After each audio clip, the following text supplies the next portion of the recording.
এগুলো যা দেখতে চলেছেন সব ডামডাগের ডিফারেন্সিয়ালের টেল ক্রাউনের অংশ, যার মধ্যে অসংখ্য রকমের গিয়ার, পিনিয়াম, অসার, বুশে ভর্তি। আর এই ভিডিওতে সেগুলোই দেখানোর চেষ্টা করব ইনশাল্লাহ। এগুলোর মধ্যে যা যা নষ্ট বা ড্যামেজ পাওয়া যাবে সব স্যাম্পলিং করে ঢাকা পাঠাতে হবে, যাতে সেগুলোর পরিবর্তে নতুন নিয়ে আসা যায়। আর এর মধ্যে এই স্টার পিনিয়ামের বুশগুলো বানানো হবে আমাদের লেদ মেশিনে। বড় ক্ষতির মধ্যে এই টেল আর এক্সেল, যা একদম ভেঙে গিয়েছে।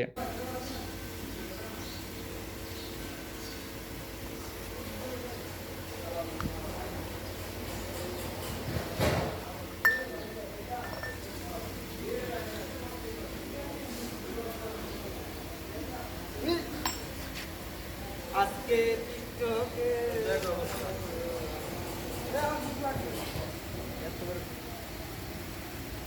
রুক যাও রুক যাও রুক যাও আমায় দিছো? সেট করুন না